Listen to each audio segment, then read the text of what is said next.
नमस्कार, जनप्रभात सुपरफास्ट में आपका स्वागत है। मैं हूं हेमेंद्र सिंह। नजर डालते हैं आज की सुर्खियों पर।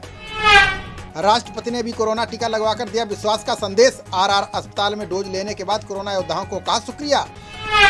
दूसरे चरण के टीकाकरण अभियान में सभी निजी अस्पताल होंगे शामिल। स्वास्थ्य मंत्री हर्षवर्धन बोले, देश में कोरोना वैक्सीन की नहीं है कमी। कर्नाटक सीडी कांड के लपेटे में आए मंत्री ने दिया इस्तीफा। रमेश जारकीहोली ने मुख्यमंत्री को पत्र लिख उठाई निष्पक्ष जांच की मांग।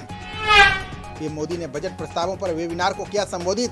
बोले, कई क्षेत्रों में प्रतिभावान युवाओं के लिए खुले हैं दरवाजे। किसानों की आय बढ़ाने के लिए प्रधानमंत्री मोदी ने दिया बयान। बोले, बायोटेक्नोलॉजी से जुड़ी रिसर्च से किसानों का सुधरेगा जीवन।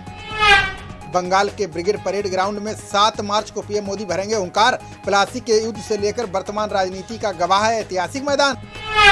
अनुराग कश्यप और तापसी पन्नू के घर पर आयकर विभाग का छापा। फैंटम फिल्म से जुड़े मामले में आयकर टीम ने की कार्रवाई। हाथरस की घटना को लेकर सीएम योगी ने फिर टोपी पर खड़े किए सवाल। बोले, हर अपराधी के साथ क्यों जुड़ जाता है समाजवादी पार्टी का नाम। सीएम योगी ने सदन में पाइप पेयजल योजना पर किया बड़ा दावा। बोले, बुंदेलखंड और बिंद में 30,000 गांव तक जल्द पहुंचेगा पानी। यूपी में शिक्षा मित्रों को स्थायी नौकरी पाने का मौका देगी योगी सरकार। मंत्री सतीश द्विवेदी बोले, परीक्षा के दौरान हासिल करना होगा भरांक।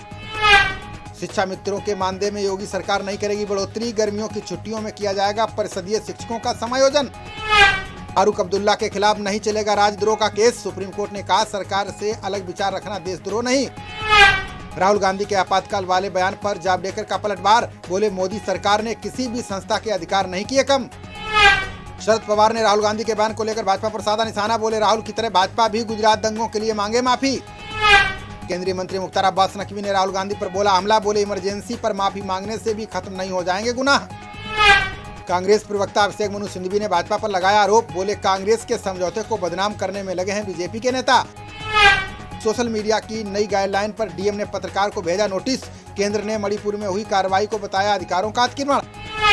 केंद्रीय मंत्रिमंडल ने दी भारत फ्रांस ऊर्जा सहयोग समझौते को मंजूरी। सौर, वायु, हाइड्रोजन और बायोमास ऊर्जा तकनीक में बढ़ेगा सहयोग। समुद्री स्थानिक योजना के क्षेत्र में मिलकर काम करेंगे भारत और नॉर्वे।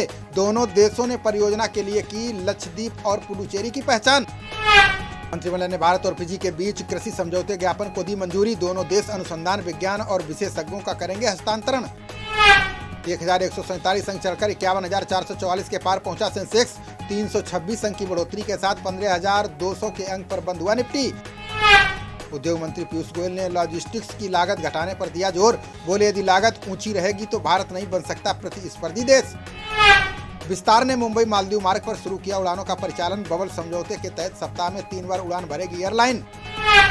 यूपी में अपराध की घटनाओं को लेकर प्रियंका ने योगी पर साधा निशाना। बोली, प्रदेश में हर रोज कोई ना कोई परिवार न्याय की लगा रहा है गुहार।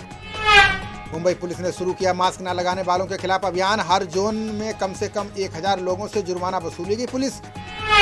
जम्मू कश्मीर में रामबन जिले के हाईवे पर हुआ भूस्खलन से यातायात बंद। रास्ते में फंस गईं 300 गाड़ियां। एमसीडी चुनाव में 4 सीट जीतने पर आप दफ्तर पहुंचे केजरीवाल। का जनता ने चुनाव में समर्थन देकर सरकार के कामों पर लगाई मुहर। पंजाब विधानसभा के बाहर अकाली और आपने किया प्रदर्शन। बिजली महंगी होने को लेकर अमरिंदर सरकार का फूंका पुतला। बंगाली फिल्म अभिनेत्री सयंतिका बनर्जी टीएमसी में शामिल। बोली, मेरे चुनाव लड़ने पर ममता दीदी करेगी फैसला। हिमाचल प्रदेश विधानसभा से नारेबाजी करते हुए विपक्ष का वॉकआउट। सदन के बाहर कांग्रेस के निलंबित विधायक का धरना जारी। झारखंड के रांची में बीजेपी विधायकों ने किया विरोध प्रदर्शन। कहा, हेमंत सरकार ने पिछले बजट के हिसाब से नहीं किया काम। ठाकरे सरकार को घेरने के लिए सदन से सड़क तक उतरी बीजेपी विधायकों ने बिजली बिल समेत कई मांगों पर किया प्रदर्शन। जम्मू कश्मीर में गाड़ियों पर जीपीएस डिवाइस लगाने का काम शुरू। पुलवामा की नगर पालिका समिति और परिषद लगवा रही tracking device. CM Mamata Banerjee के समर्थन में उतरे सपा अध्यक्ष अखिलेश यादव। बंगाल चुनाव में टीएमसी को समर्थन देने का किया ऐलान। झारखंड की हेमंत सरकार ने पेश किया 91,270 करोड़ का बजट। किसान कर्ज माफी के लिए 1200 करोड़ के बजट की है व्यवस्था। पुरुषोत्तमन सतीश कुमार को मिला एसएजी पुरस्कार। पहली बार भारतीय फोटोग्राफर ने जीता एशिया का सबसे बड़ा अवार्ड। एनआईओएस ने तैयार की भारतीय ज्ञान परंपरा पर आधारित सामग्री। रमेश पोखरियाल निशंक बोले, वेद, योग, विज्ञान और संस्कृत का मिलेगा ज्ञान। आईआईटी खड़गपुर ने तैयार की उर्वरकों के इस्तेमाल की तकनीकी। मृदा परीक्षण और पैदावार बढ़ाने में होगा सहायक। लखनऊ के रेडिसन होटल में 9 कर्मचारी समेत 25 कोरोना संक्रमित। पार्टी में शामिल हुई थी फिल्म अभिनेत्री महिमा चौधरी। होटल किया गया सील। बंगाल चुनाव के लिए बीजेपी उम्मीदवारों पर दिलीप घोष का बयान, बोले एक सीट के लिए प्रदेश में केंद्र को भेजे गए 3 से 4 नाम। इंश्योरेंस कंपनियों में निवेश के लिए लिमिट तय करेगी आरबीआई, बैंकों को 20% हिस्सेदारी खरीदने की मिल सकती है छूट। मायावती ने उत्तर प्रदेश की कानून व्यवस्था पर उठाए कई सवाल, बोली जनता की सुरक्षा के लिए योगी सरकार को उठाने होंगे कदम। दिल्ली के सभी 124 एमसीडी टोल नाकों पर अब नहीं लगेगा जाम, टोल एंट्री पॉइंट पर RFID सिस्टम से ऑनलाइन कटेगा टैक्स। हाथरस कांड में पुलिस ने 2 इनामी आरोपियों को किया गिरफ्तार, पुलिस ने आरोपी रोहताज शर्मा और निखिल शर्मा को भेजा जेल। बीजेपी दिल्ली प्रदेश अध्यक्ष ने एमसीडी चुनाव में हार पर दिया बयान, बोले 5 सीटों पर हार की वजह पर बैठक में करेंगे मंथन।